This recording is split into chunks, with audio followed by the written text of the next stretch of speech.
Ito yung pin light. So yung kaha. So wala sa mga mall. Dito tayo bibili sa hardware.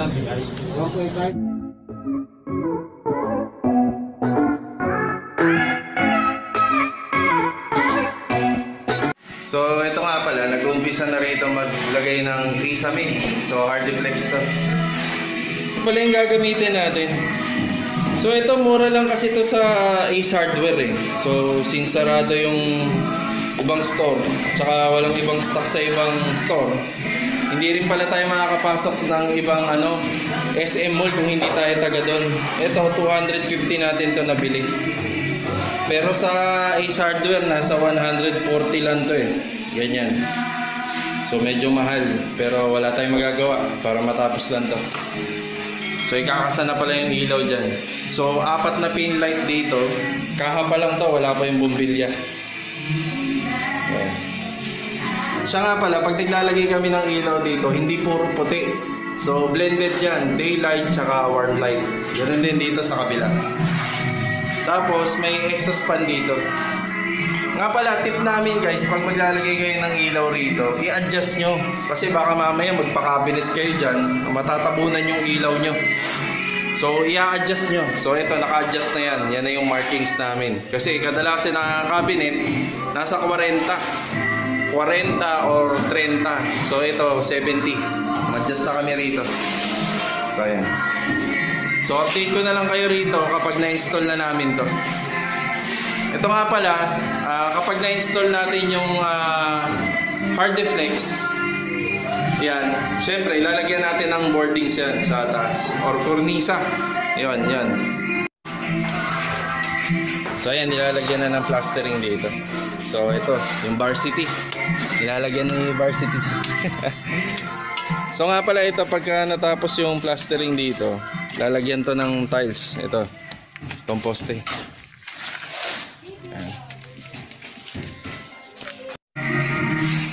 Yes. So nga pala, ito yung nilalagay namin sa ceiling. Ito yung parang accent niya rito sa gitna. Tapos, so since nag-install na ng Hardiflex, ito yung sinasabi ko sa inyo kahapon. So magtitira kayo ng kalahati ng metal paring para dito. So ganyan ang installation niyan, every 4 feet. So ayan. So ito, may plastering na to. Ayan. So, papuro na rin itong loob. Ayan. Papuro na rin.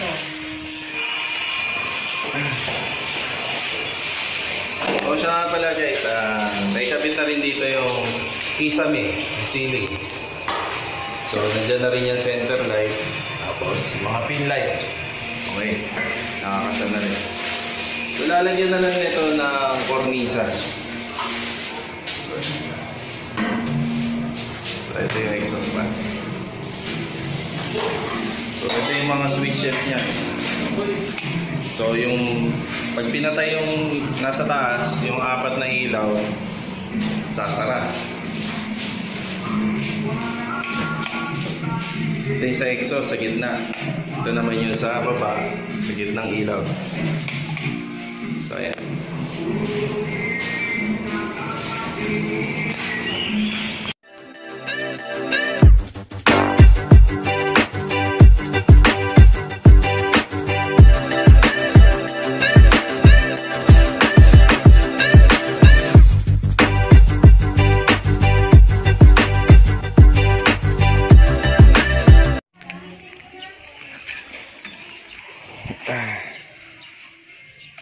So ito, nilalagyan na ng tiles yung poste. So inuuna namin yung tiles, ang poste, guide na yan para sa plastering. Yan na yung susundan ng mason, yung harapan. So ayan.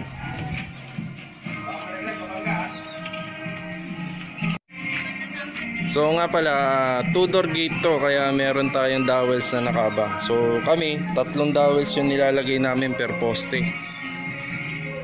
Yan, para kahit sakyan ng tao yung gate, hindi siya mababali.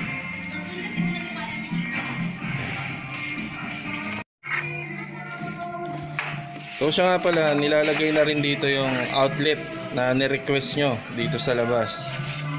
So ayan yun.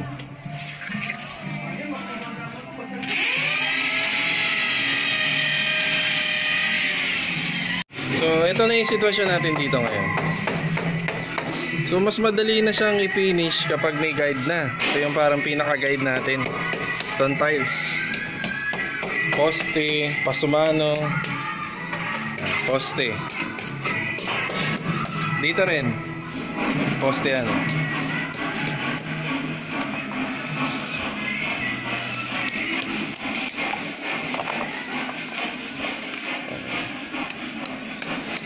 So nga pala, doon sa mga nagpapagawa ng bakod, mapapansin nyo to medyo malaki. Two-door butterfly gate yan. Tapos gusto nila ipasok yung motor nila kaya ganyan kalaki. Ayan.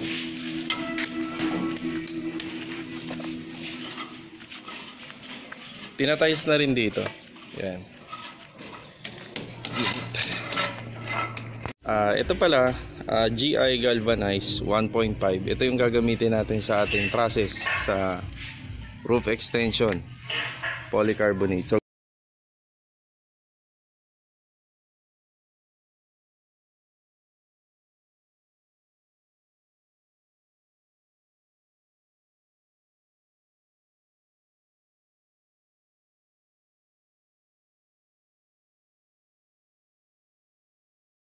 ito yung sa pang-apat na metro. Ganito ginagawa natin. Tapos i-welding yan. So para walang butas sa magkabilang unit, no? Ito naman yung magiging trellis niya. Magsisilbing trellis. So ang disenyo niya ganyan. So inuukahan namin yan ng ganyan. Tapos we-weldingin yung buong paligid. So ayan siya. So ito pala yung ano natin, gagamiting trusses doon sa polycarbonate natin. So ang ginagawa namin dito, binubutasan na namin siya. Kasi dyan namin pakakainin yung dowels. So yun ang magiging pundasyon niya. Tapos kinokobera namin yung magkabila para walang butas. So kung yan yung bahay nyo, so doon yan ilalagay una, itong part na to. Kasi itong isang part is dito sa may harapan, para magiging ganyan yan guys. So ayan. So ang gagawin natin dito, pipinturahan muna natin to para kapag nilagay na to doon, retouching na lang. Ang importante yung likod nito nakapintura na, kasi hindi na yun mapipinturahan once na na-install na dyan sa pader. So ayan.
Maganda talaga to pinturahan muna guys bago i-install. So madudumihan ulit ito, pero at least retouching na lang, mas madali, no? So ayan.